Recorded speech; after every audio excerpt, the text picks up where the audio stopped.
the most important thing, I would argue, if you're faced with that empty screen, that blank page, whatever, is to get the first mark on the paper as quickly as possible.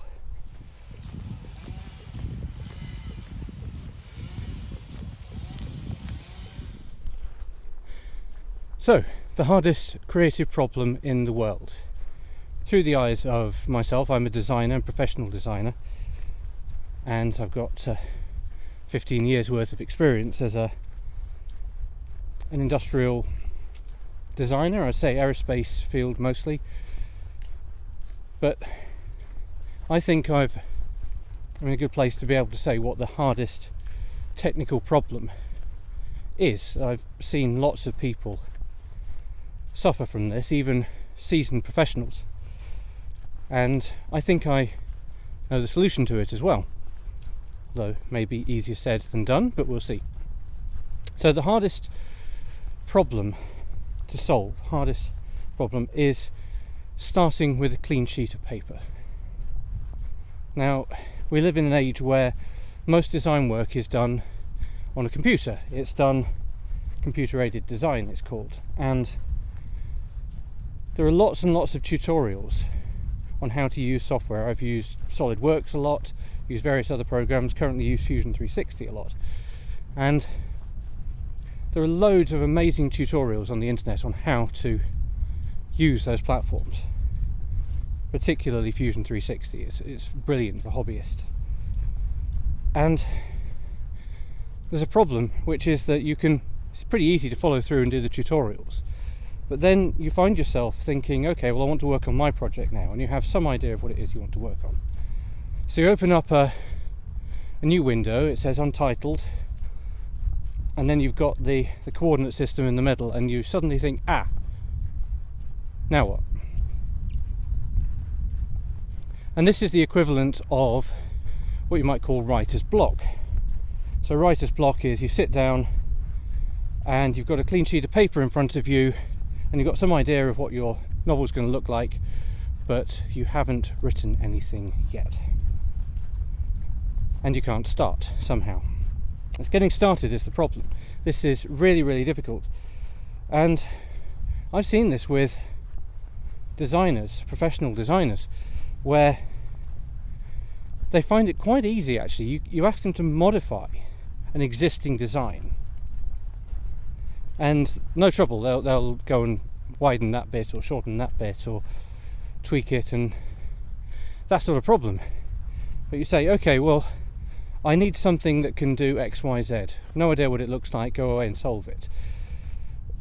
Only a very small number of people seem to have the knack when it comes to addressing that particular problem. How do you do it? And I think I know why, and it's all to do with fear.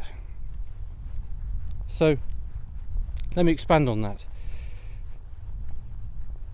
We live in a world where intelligence and thought, and people who are educated, are very highly rated, and I think they rate themselves very highly as well.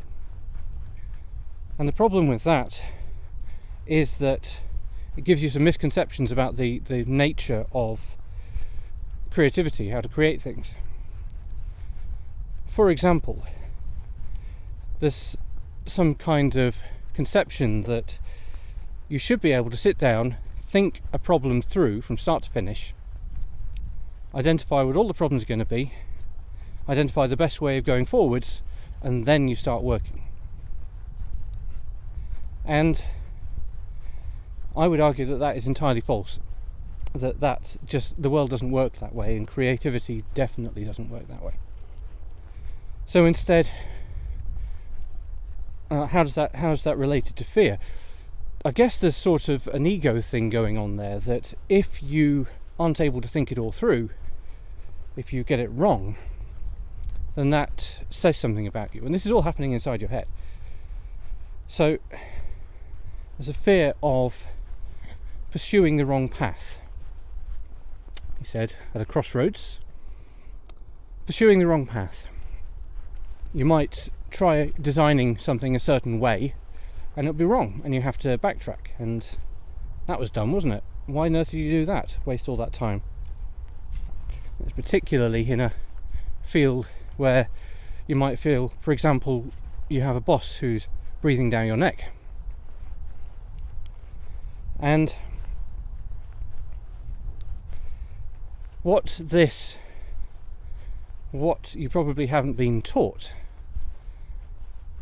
and this will come from a good mentor, I've certainly never seen it taught in the classroom, is that the important thing with creativity is making mistakes. Getting things wrong is absolutely essential to the creative process.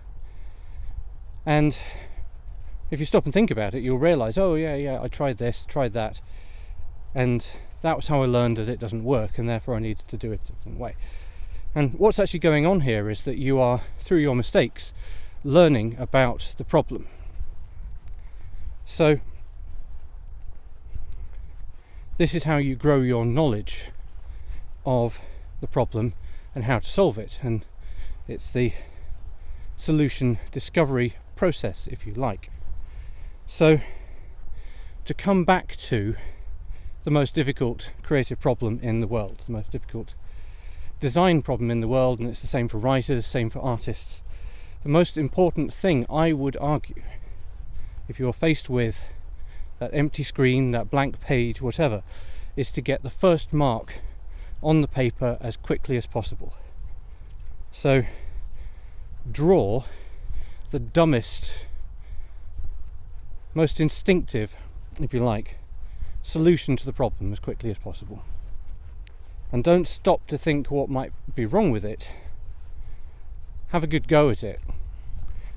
And then give yourself the permission to be wrong so that you can explore the territory, start to build a mental map of what you're working on.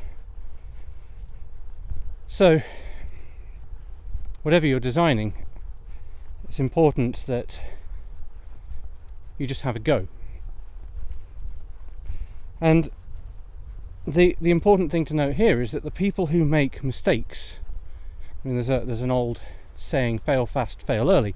People who make lots of mistakes are in fact learning lots of lessons. I mean, there's a really lame acronym, which is FAIL is first attempt in learning, which, I don't know, if somebody ever pays me to go and give this lecture in front of a whiteboard, maybe I'll write that out on a big slide and then double my price, but double my fee. But yeah, coming from a professional designer, I think that